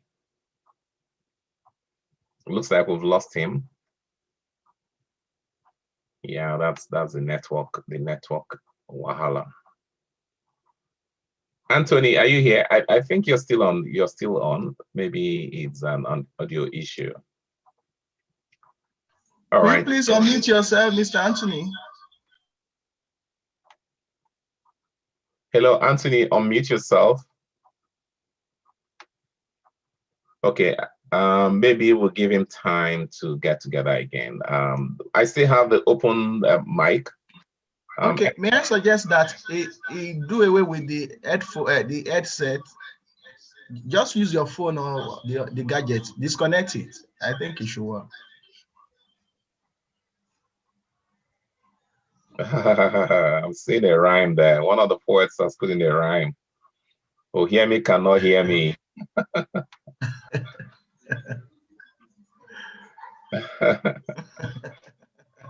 Okay, while we I'm still trying to get him to figure out what the technical hitch might be.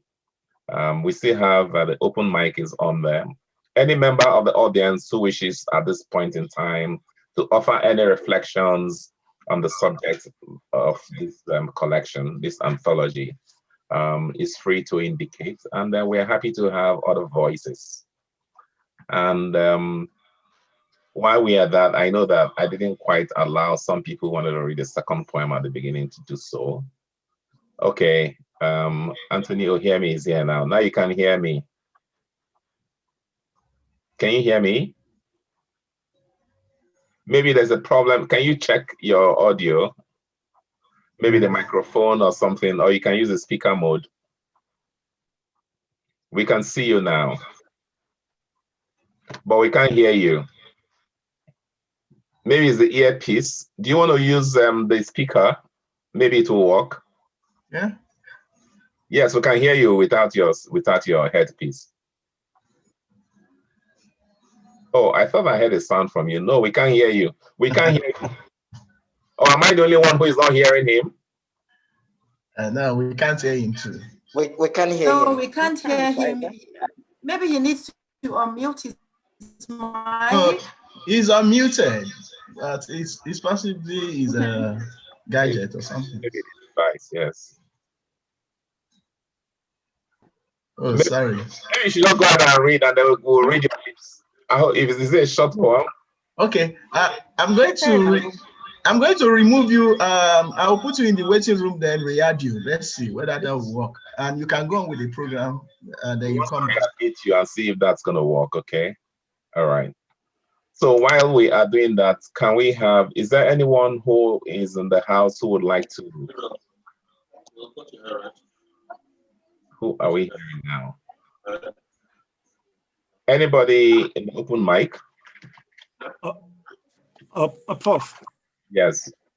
I don't know if I can suggest, since Professor Falola is here, if he wants to give a short reflection, if he's disposed to doing that.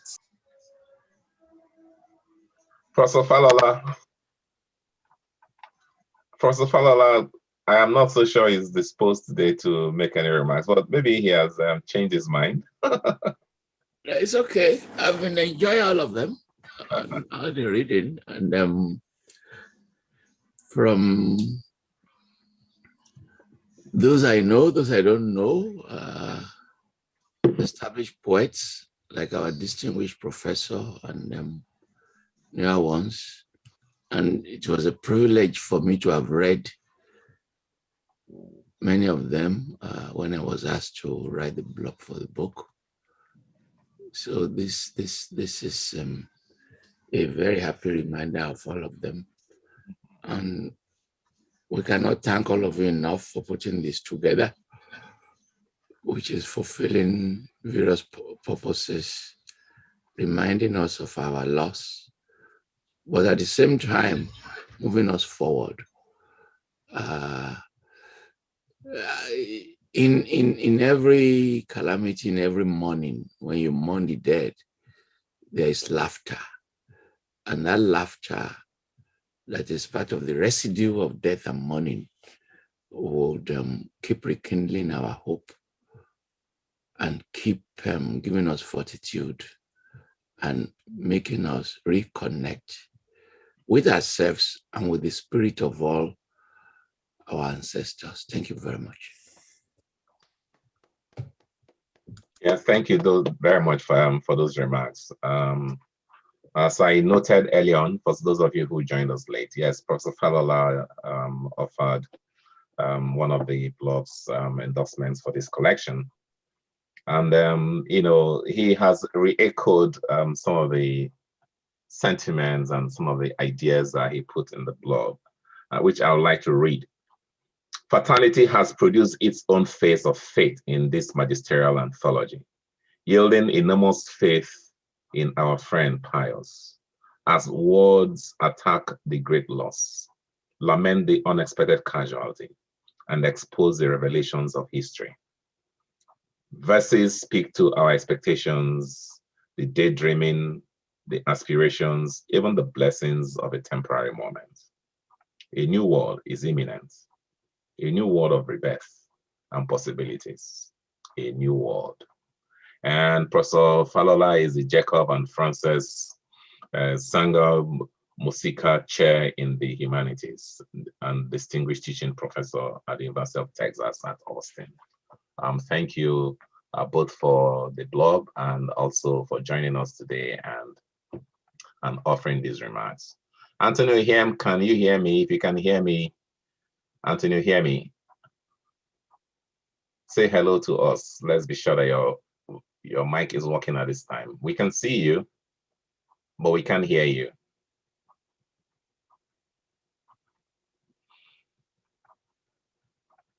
Hello.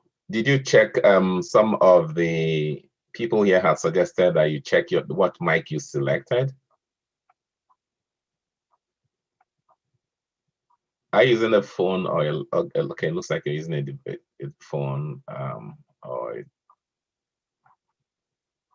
We still can't hear you. I'm sorry. We just might. You made so much effort that it would break my heart not to hear your voice. Oh yeah, looks like yes. Go ahead. I thought that was a sound from your device right now. Oh no, that was me. If you can go to the bottom left of his application, you will see the microphone. You will see a drop-down menu. Click on the drop-down menu, microphone, pick a different microphone and answer. Towards the left of your device, where the microphone icon is, pick a different microphone. You're using the wrong one. Use your device microphone.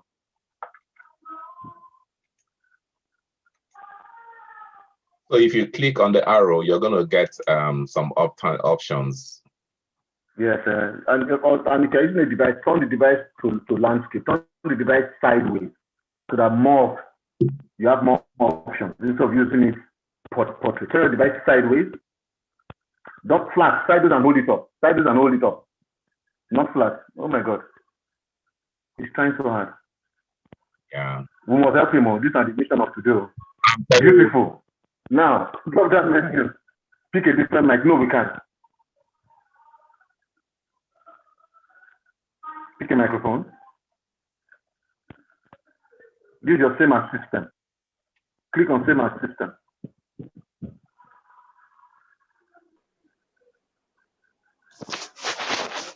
That's it. No, that's not the VC. Try now. Speak. Let's hear. Okay, no, that's not him. It won't work.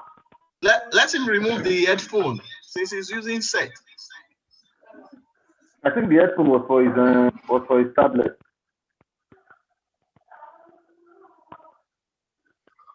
Oh well. If you can email this point to the chat, if you can copy and paste it on the chat, somebody else can read it on his behalf. I think I think you can copy and paste it and someone else can just read. Okay, let me pull it up. I think I just might be able to do that. Give me a moment, please. Let me look for. It is in the collection. No, I will just copy it and put so that somebody else. I don't want to be the one to read it. Yeah, let me. Well, I can help out. Okay, can you copy it and put? What is that? Okay, you mean you can help with reading it, right? Yeah, I can. Yes, I can. So who's speaking? Just a moment. I can read it. I'm pulling out the file.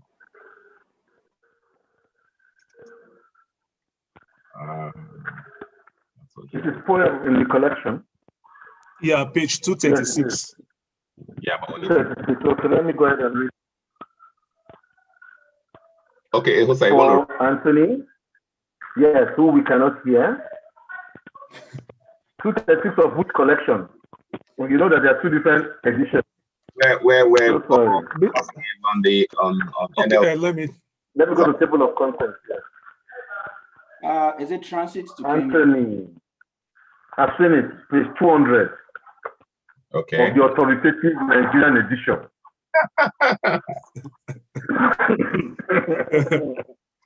Leave Canada, Nigeria. That place is also called Republic of Nigeria. So for Anthony, yes, go by ahead. way of fire. Anthony, thank you so much for trying so much. Transit to Kenya. Cold silence grips his walls. Stranded without. Oh, so sorry. Is it better? It's clearer now. Cold silence grips his walls, stranded without the many daily slices of scarce, hyper-heroic intellectual tonic, glaring at your debris battered and earth taught by your mortal end. In the ultimate transit to Kenya of bliss, the world now booing poor. As caskets of body bags drawn from the grave of the nosedive, candles flame into the darkest night, signed in the hearts of your mourners. In a less sane and deeply troubled, wounded world, Isanlu and Ottawa bowed in bewilderment of this departure that debits their dearest, as there is a void without a vapor. Tears with pain, smoke without a smile, all for a victor of vanquish, with crown from the crypt coasted to peace from the terror. Fly no more on the wings of Ethiopia, only on eagle's wings, with his hand leading you. Ad infinitum. Thank you, Anthony.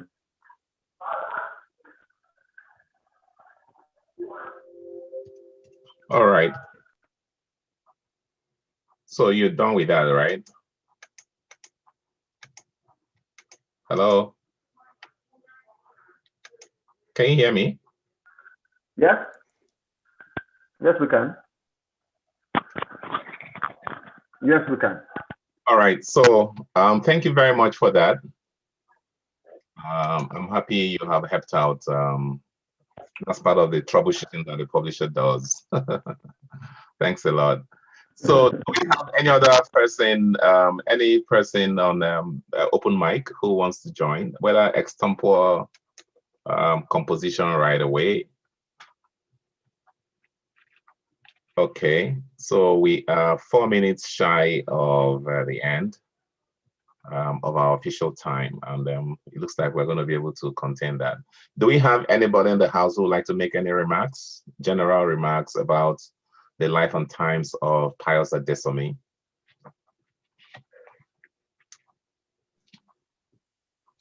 Yes, please. Okay. So please introduce yourself, if you don't mind. I'm Selina, and I read just a verse of the many stanzas that I wrote because it was one verse that was selected.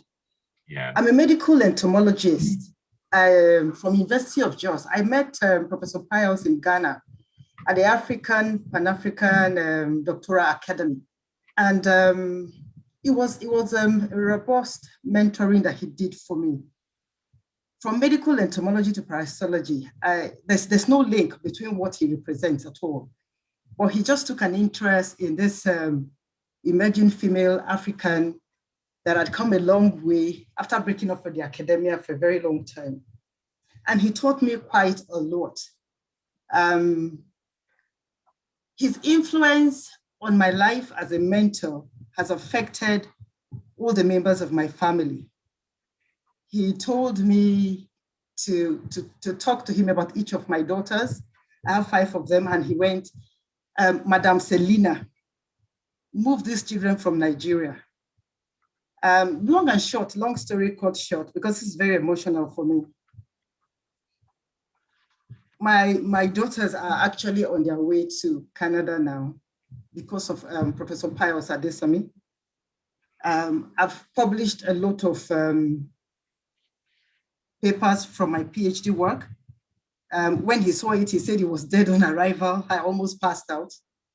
But he took me every time he came for that Pan-African Doctoral Academy. He would look out for me, sit me on the table and say, Madam Selina, we need to review the strategy for how you're going to move forward. My relationship with Professor Pius became so firm that I became sort of like a reference point for the Pan-African Doctoral Academy program. And it got to a point he was supposed to visit before he passed. My husband actually traveled down to Ghana to meet him and invited him to the house June of the same year that he passed. Somehow I shared the same birthday with him as well. I didn't know until he had died. And for me, relating it and connecting it with coronavirus this year means a lot. Because the same March, a year after Professor Pius passed, we all went into a lockdown. Coronavirus brought everybody to the red traffic light, where life was no longer normal. Normalcy became abnormal and then became new normal. And it reminded me of how we're not in charge at all. If we ever thought we were in charge, we're not in charge. Mortality and wayfaring in the time of coronavirus. Coronavirus was a red light, stop everybody. And so did the whole world, just like Pius stopped and flew away on the wings of the morning. Thank you all for organizing this. It will help me heal. I'm still mourning. I'm still in denial, but it's real. Thank you all very much for participating and for making this happen. Thank you. Thank you, madam. Yeah, thank you so much for that. Thank you so much. That also has helped us with our reflections on Pius, on life, and mortality, especially at a time like this. One of the things we thought to achieve with the book was to go beyond reflections on a specific individual, and the great one of that, to reflect on the idea of mortality. So we have a number of poems here that are just not mere celebration of Pius, but also of individuals who, process their own grief with regards to some of the lost loved ones that they have had. And a time like this, when a number of people, including members of family and friends, have died. It's been a season of so many deaths, that the idea of mortality, just keeps echoing, not only in the news media, but amongst friends, family, under the shadow of COVID.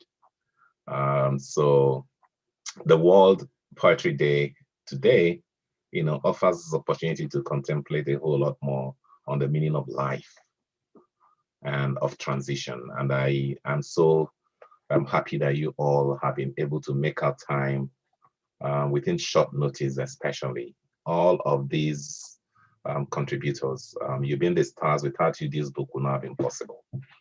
We have these 2 editions, and then also want to thank our publishers, but we have a better vote of thanks to be done by Uche.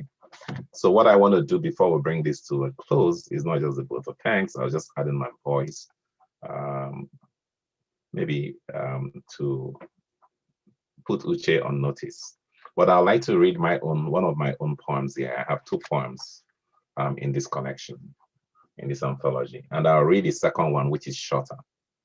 And the title is After the Funeral. This particular poem was written on, I think, on October 27th, 2019. Some of you might not remember what this date is about. October 27th, Pius was buried on October 26th, I believe. So I wrote this poem the day after the burial of the remains here in Ottawa. And, something happened that day. And I think I tried to respond to it in this poem. And it's entitled After the Funeral. In this edition, it's on page 100, After the Funeral. Yesterday, Ottawa was draped with inglorious sunlight. Today, Ottawa is drenched in somber rain. Across the city this Sunday morn, the wind harasses trees and leaves falling leaves across lawns and roads. It's fall, and nature celebrates the arrival of an important guest, and I wonder what conversation the sky and the soil had overnight after we left the cemetery. If you listen, you will hear nature speak of the eternal cycle, life and death. And that's the end of that poem. On that note, I would like to invite Uche Chukwu Peter Umezurike to give us a vote of thanks. Thank you very much, Apostle Nduka, for that reflection. Wow, World Poetry Day. Indeed, it gives me much pleasure to give this vote of thanks among fellow poets and a community of poetry lovers. It has been an amazing rendition of beautiful words and feelings. First, I would like to thank Professor Nduka Otiono and Ndubisi Martins for initiating and organizing this excellent gathering within record time, and successfully too. I also want to thank our hosts, James Akinola, and our technical support led by Femi Ajidahu. And our sponsors, Professor Chinedum Babalola, the Vice Chancellor of Chrisland University, and the other sponsors, Lunaris, Digirecho, and Ngiga Books and Club.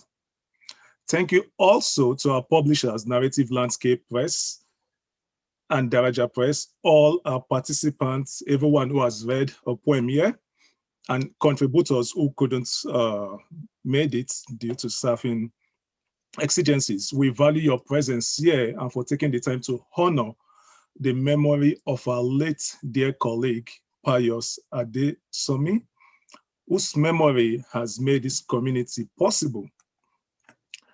Pius's memory made the anthology possible. His memory is what we came here today to honor. Poetry and literature help us to not forget the past, the intimacy we share with family and friends. Let's remember. So it's only befitting that I end this outing with Pius's words. This is taken from his poem.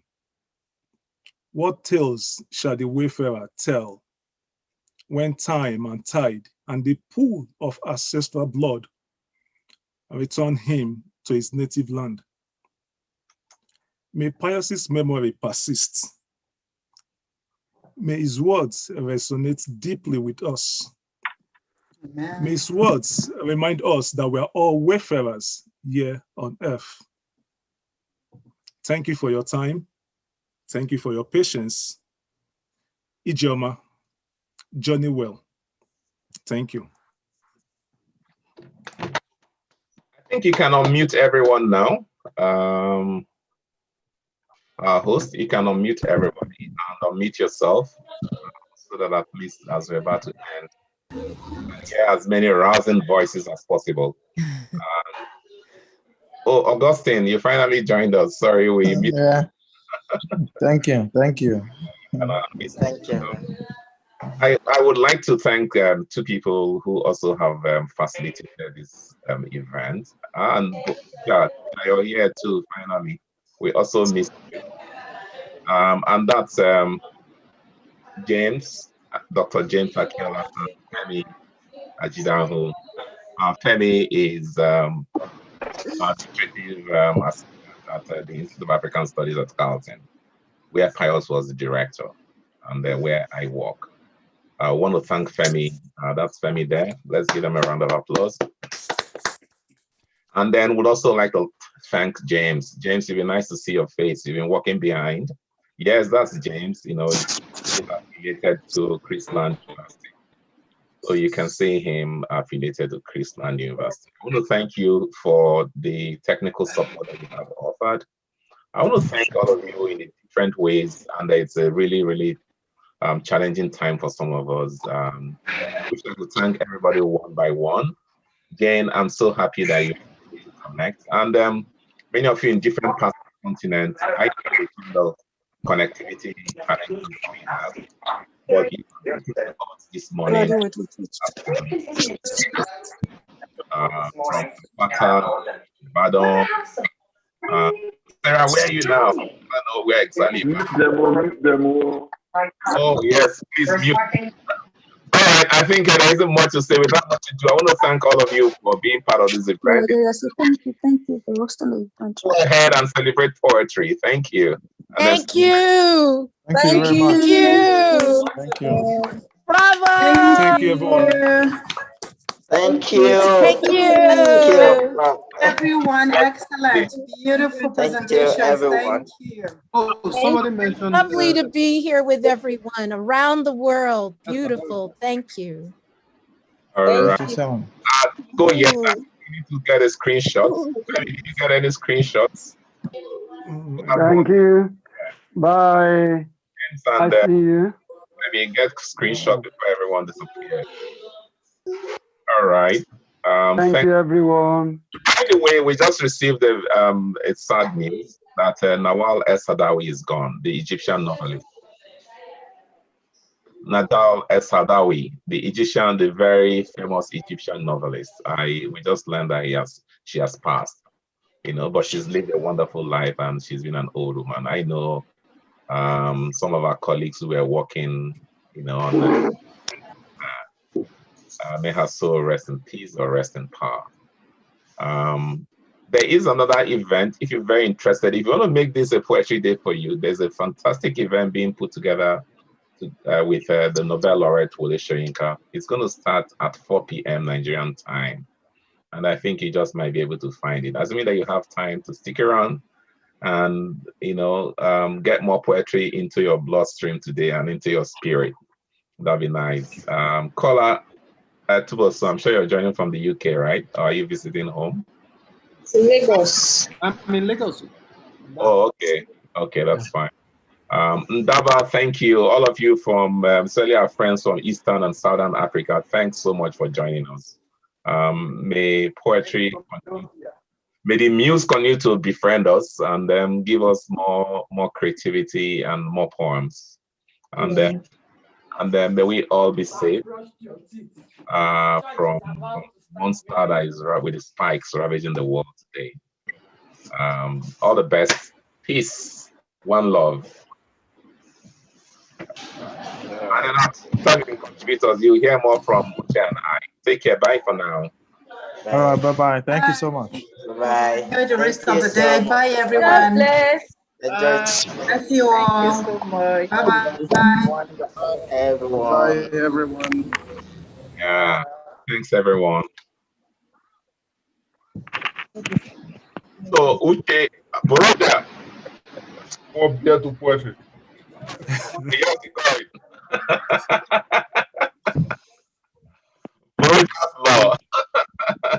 More beer to poetry. Eh? Really good to see you. Poetry needs beer. I know. More ngwo. Yeah, and equal thanks. I'm glad you're able to make it. I can't really begin to thank all of you now. So good. Thank you. Thanks for organizing this in just 2 days. Well done. Well done. Before you're here, you're staring at me. Your last one, your thanks. The god and goddess of poetry. Yes, you're staring at me badly. Please, can we have the link for the 4 p.m. poetry with Professor Wole Soyinka, please? Okay. Thank you. Just stick around. Let me fetch it. Just. Okay then. Okay. All right then. Jide, thank you. Goodman, I'm not sure I finally heard you read. It looks like you had issues of connectivity. I read. Oh, okay. Let me get a link for this so I can just share it. Buruja, where are you? Lagos or Oka? I'm everywhere. Everywhere. I know, typical. Very much like you too. It's really going to talk grinding.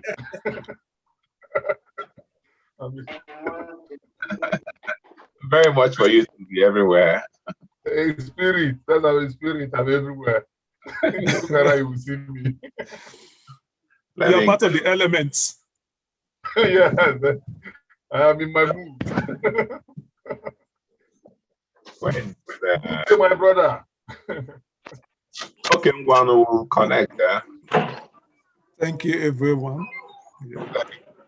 Just stick around. I'm trying to find this link. It doesn't seem to be so easily available, but I know that it's somewhere. Prof, you think you won't forward it to her by email? Who is that again? Let me see. Selena Ajo. There's Selena and there's Ademola Sunday. So we have to break. Ademola Sunday Ayarum is asking as well. Ademola wants the link to go.